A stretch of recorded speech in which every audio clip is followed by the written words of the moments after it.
Hello friends, ఈరోజు మనము TB అనే ఒక డ్రెడ్ఫుల్ డిసీజ్, ఇన్ఫెక్షస్ డిసీజ్ గురించి మాట్లాడుకుందాం. ఇప్పుడు ఎందుకు మాట్లాడాలంటే every year March 24th is Monday is celebrated as world TB day to increase the awareness of this dreadful disease among physicians as well as policy makers and population. TB అనేది Mycobacterium tuberculosis అనే ఒక bacteria వల్ల వస్తుంది. దీన్ని Robert Cox అనే scientist 1882లో కనుక్కున్నాడు.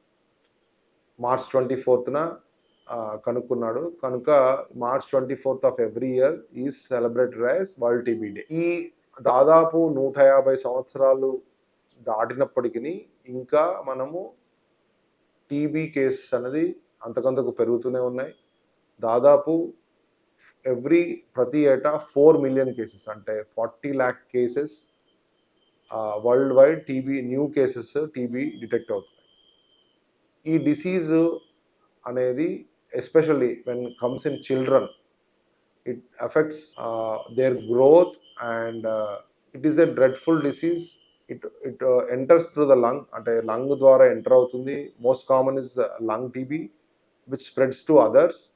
And అదే కాకుండా వేరే టీబీ, అంటే బ్రెయిన్ టీబీ కానీ, మీకు బోన్ టీబీ కానీ ఇట్లాంటివి రావచ్చు. ఈ జబ్బుని మనం నయం చేయడానికి ఆర్ ఎండ్ చేయడానికి మనకు చాలా కమిట్మెంట్ అనేది అవసరం, especially at the political level, at the physician level and at the population level. India majorly is an endemic country, majorly contributing to the TB. So we should pledge to end TB by 2030 by increasing our commitment towards the end TB. Tuberculosis అనేది ఒక infectious disease అండి. ఇది Mycobacterium tuberculosis అనే bacteria మీ బాడీలోకి enter అయ్యి చాలాసార్లు ఇది enter అయ్యి నిద్రాణంగా ఉండొచ్చు మీకు ఇమ్యూనిటీ బాగున్నట్టయితే. ఎప్పుడైతే ఇమ్యూనిటీ తగ్గుతుందో then it convert into disease. ఈ డిసీజ్ యొక్క ముఖ్య లక్షణం వచ్చేసి దగ్గు, 2 వారాలకు మించి దగ్గు, తెమడ, ఒక్కొక్కసారి తెమడలో రక్తం పడడము, ముఖ్యంగా జ్వరం, ఈవినింగ్ రైజ్ ఆఫ్ టెంపరేచర్ అంటారు, అంటే సాయంత్రం పూట జ్వరం రావడము, జ్వరం జారేటప్పుడు ఎక్కువ స్వెట్టింగ్ ఉండడము, ఆకలి మందగించడము, లాస్ ఆఫ్ ఎపటైట్ అంటారు, అండ్ లాస్ ఆఫ్ వెయిట్. ఈ 4 లక్షణాలు మేజర్గా జ్వరము, cough and sputum and weight loss of appetite. అంటే క్షయవ్యాధి అంటేనే దాని పేరు అందుకే వచ్చింది. మీరు వెయిట్ లాస్ అవుతారు కాబట్టి దాన్ని క్షయవ్యాధి, క్షయం చేసేది క్షయవ్యాధి అనమాట. సో ఈ 4 లక్షణాలు ఉన్నట్టయితే టీబీని సస్పెక్ట్ చేయాల్సి ఉంటుంది. ఆ టీబీ అనేది అంటువ్యాధి అండి. టీబీ రోగులు ముఖ్యంగా ఇది ఎక్కువ మందిలో పల్మరీ టీబీ రూపంలో ఉంటుంది, అంటే లంగ్కి సంబంధించిన టీబీలో ఉంటుంది. సో ఆ రోగి దగ్గినప్పుడు లేదా తుమ్మినప్పుడు లేదా దగ్గరగా ఉన్నటువంటి ఈ ఏరోసాల్స్ అనేవి, అంటే ఆ బ్యాక్టీరియా అనేది ఏరోసాల్స్ రూపంలో బయటకు వచ్చి వాళ్ళ ఎదురుగా ఉన్న వాళ్ళు ఇన్హేల్ చేయడం ద్వారా ఎదుటి వ్యక్తి ఇన్ఫెక్ట్ కావడం జరుగుతుంది. సో టీబీ అనేది డెఫినెట్గా అంటువ్యాధి. కనుక pulmonary TB, especially sputum positive pulmonary TB ఉన్నవాళ్ళు ఇతరుల నుండి అట్లీస్ట్ 6 feet డిస్టెన్స్ మెయింటైన్ చేయాలి. సో డెఫినెట్గా అంటువ్యాధి. ఇంతకుముందు చెప్పినట్టు పల్మరీ కాక్స్ అనేది డెఫినెట్గా అంటువ్యాధి.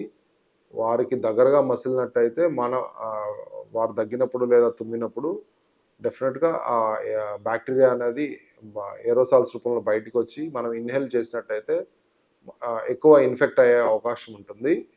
సో దాన్నే కాంటాక్ట్ విత్ టీబీ అంటారు. అంటే me with in the same house, if other people are residing, they becomes contact with the TB case. So they are more prone for a TB infection and TB disease in the future. ముఖ్యంగా the early diagnosis is based on the microbiological evidence. Sputum test అంటారు, simple sputum test ద్వారా, తెమడ పరీక్ష అంటారు మనము. Early morning 2 days స్పుటం వేయడం ద్వారా అందులో టీబీ బ్యాక్టీరియా ఉందా లేదా అని మైక్రోస్కోపీలో చూస్తారు.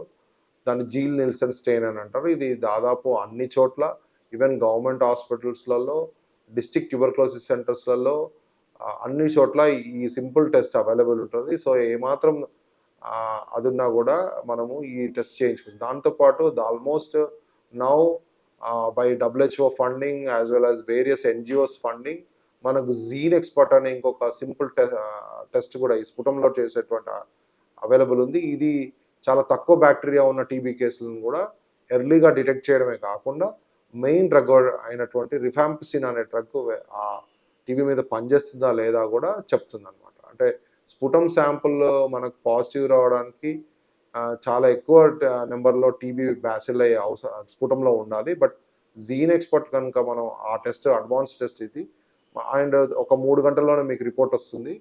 ఆ టెస్ట్‌లో కనుక మనకు ఈవెన్ 1-2 బ్యాసిల్లే ఉన్నా we can detect in the sputum sample. So that is one advancement recently happened. So just test your sputum. It is everywhere available. CB NAAT test అంటారు గవర్నమెంట్ సెటప్‌లో అండ్ ప్రైవేట్ సెటప్‌లో దీన్ని gene expert test అంటారు. Sputum test చేయడం ద్వారా ఒకవేళ sputum negative ఉన్న వాళ్ళలో ఇంకా సస్పిషన్ ఉన్నట్టయితే ఫర్దర్‌గా X-ray investigation plus X-ray investigation దాంతోపాటు కొంతమందిలో బ్రాంకోస్కోపీ అంటే బ్రాంకియల్ వాష్ అంటాము. అంటే ఎండోస్కోపీ ఊపిరితిత్తుల్లోకి ఎండోస్కోపీ చేయడం ద్వారా ఆ బ్రాంకియల్ వాష్‌ని మళ్ళీ same test TB gene expert test or culture చేయడం ద్వారా ఏబీ కల్చర్ అంటారు. ఈ రెండిటిని చేయడం ద్వారా మనము టీబీ బ్యాసిల్లని గుర్తించవచ్చు. సో సమీపంలో ఉన్న ఫిజిషియన్ కానీ పల్మనాలజిస్ట్ కానీ మీరు సంప్రదిస్తే వారు ఎక్స్‌రే, స్పుటమ్ టెస్ట్ పల్మనాలజిస్ట్‌లో ఉన్నట్టయితే bronchoscopy with bronchial wash or BAL టెస్ట్‌ల ద్వారా మీకు టీబీని డయాగ్నోస్ చేయడం జరుగుతుంది.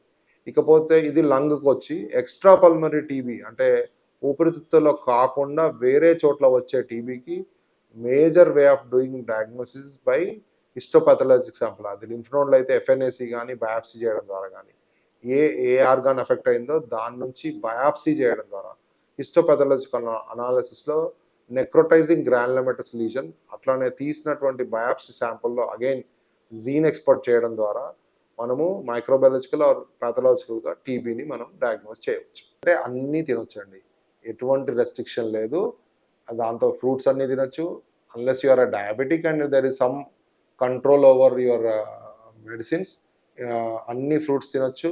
అన్ని ఆహార పదార్థాలు తీసుకోవచ్చు. Veg, non veg, high protein diet is more important అన్నమాట. Unless you are diabetic where your food is somewhat regulated by మీ ఫిజిషియన్ గాని, ఎండోక్రైనాలజిస్ట్ సంప్రదిస్తే వాళ్ళు చెప్తారు ఏమేమి తినాలో లేదో. బట్ యూజువల్లీ అయితే అన్నీ తినొచ్చన్నమాట.